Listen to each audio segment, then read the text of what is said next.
Once upon a time, in a tiny village, there lived a fisherman with his 4 sons. His sons were called Rob, Cole, Alex, and Harry. The fisherman was very poor. Selling fish was his only source of income, and he managed to earn just enough to feed his family. He had nothing more to give his sons. One day, he called his sons and told them, "My children, listen. I have nothing to give you. Now you are old enough, so you must go out into the world, find a vocation, and try your luck." "But Father, we know no trade or art. What will we do away from home?" That is exactly what you need to find out. You must leave to figure out what kind of work you are capable of doing. "But Father, we have never ventured out on our own." My child, nothing will go wrong. I do not want you to lead the life of a fisherman. We can barely make a living with this work. Go and earn a lucrative trade. All right, Father. If this is what you want, we shall certainly go. Yes, Father, we shall go. The 4 brothers bid goodbye to their father and left. After some distance, they saw 4 roads all going in different directions. Rob said to his brothers, "I think that each of us must choose one of these roads and meet here once again after 4 years." As you say, big brother. As you say, big brother. The 4 brothers go on 4 different roads. Rob meets a man on the way. Mate, this is a dead end. Where are you going? "I want to learn a trade. Any kind of trade which will enable me to learn a living." So come with me. I shall make you the world's stealthiest thief. No. I want to earn with honesty, not through thievery. I want to live freely and not get relegated to a jail.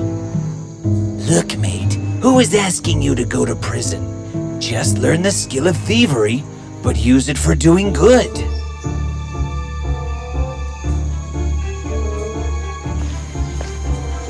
Rob agrees with him. He thinks that there is nothing wrong with learning a trade, so he goes with the man. He makes him so adept at the skill of thievery that no matter what Rob wanted, he could easily steal it without anyone ever knowing. While walking, Cole reaches a spot where a river is flowing, and there is just one house in the area and nothing else for miles around.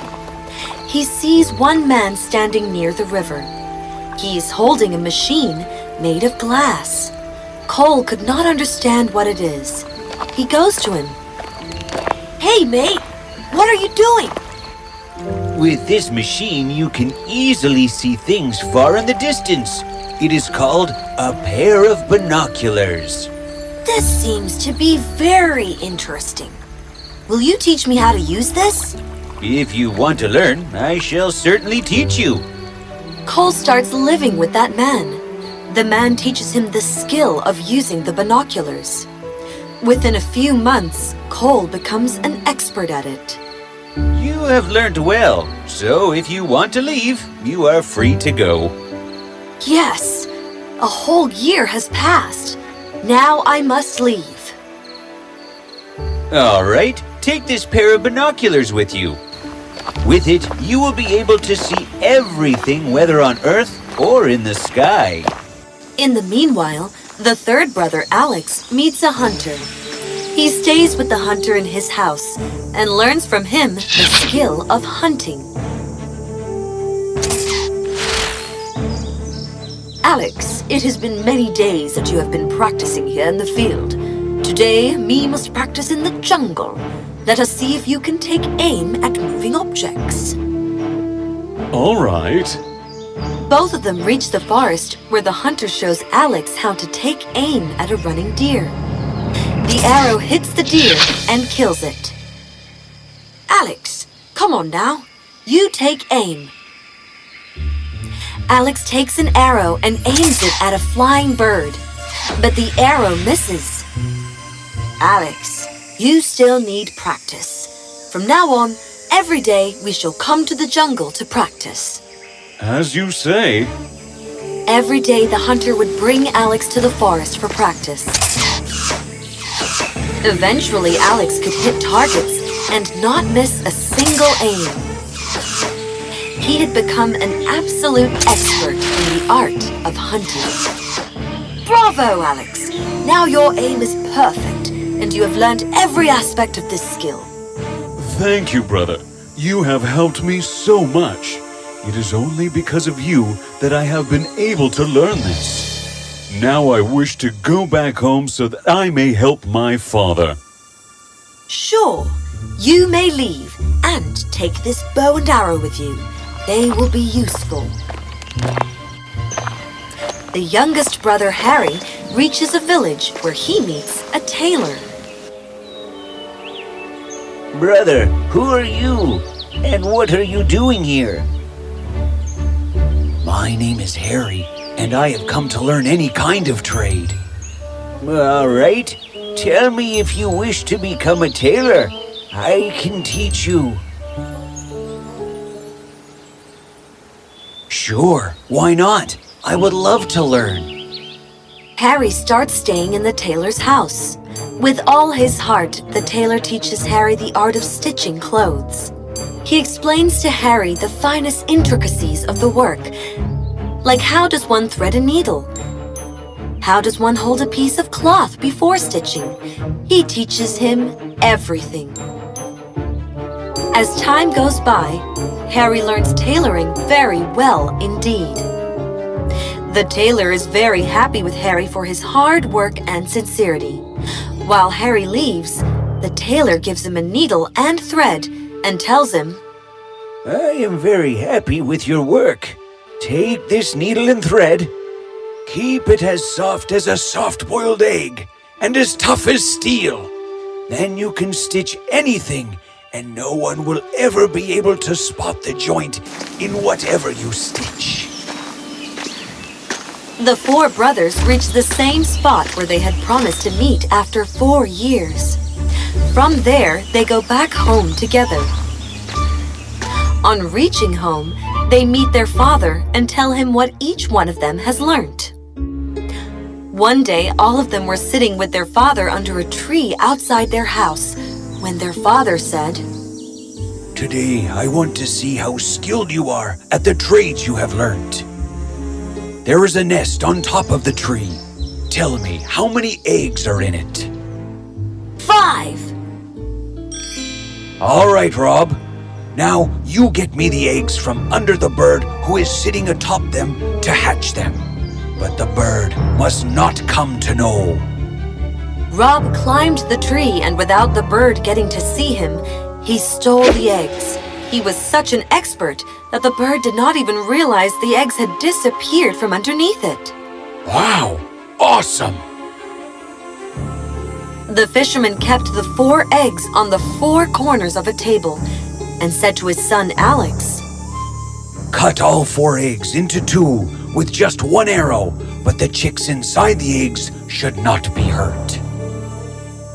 Alex removed his arrow, and with just 1 arrow he cut the eggs into 2. The fisherman was very happy to see this, and then he said to his son Harry, Now stitch these eggs together and show me so that the bird can give birth to its offspring. Harry removed his needle and stitched up the eggs, and then Rob put the eggs back in the nest. The bird did not even come to know.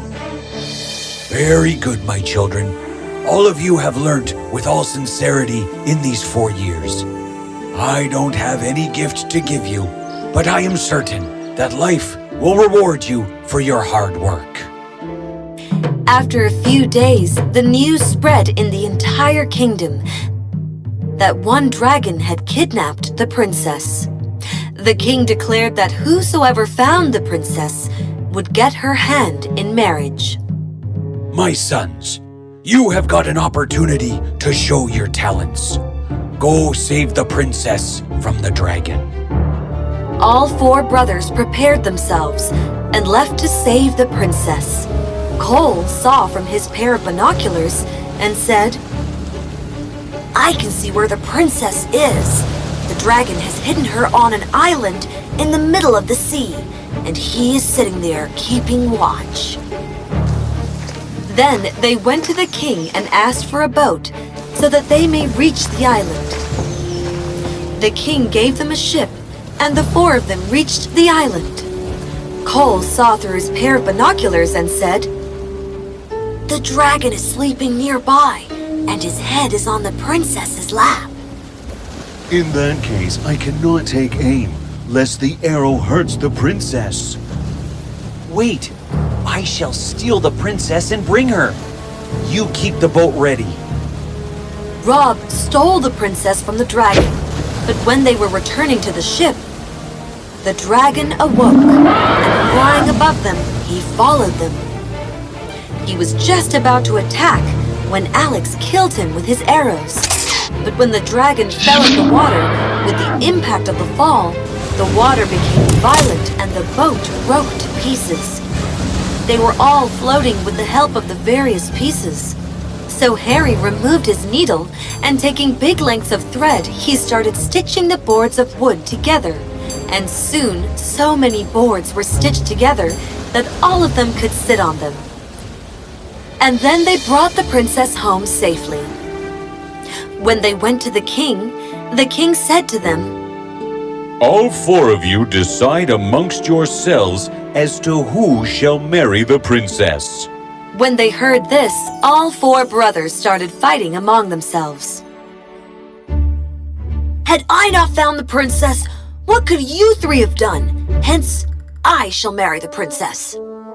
Had I not rescued the princess from the dragon, what would the three of you have done? I shall marry the princess. Had I not killed the dragon, would the three of you have ever been able to reach the princess home? So, how can you marry her? I should be the one to marry her. Had I not stitched the boat, all of you would have drowned. That is why I shall marry the princess. Seeing the four brothers fight, the king decided that none of them will marry the princess, for no one will be happy like this. The king gave half his kingdom to the four brothers as reward. The brothers got everything they wanted. And in this way, the fisherman finally got rid of his poverty, and they all lived happily ever after. The end.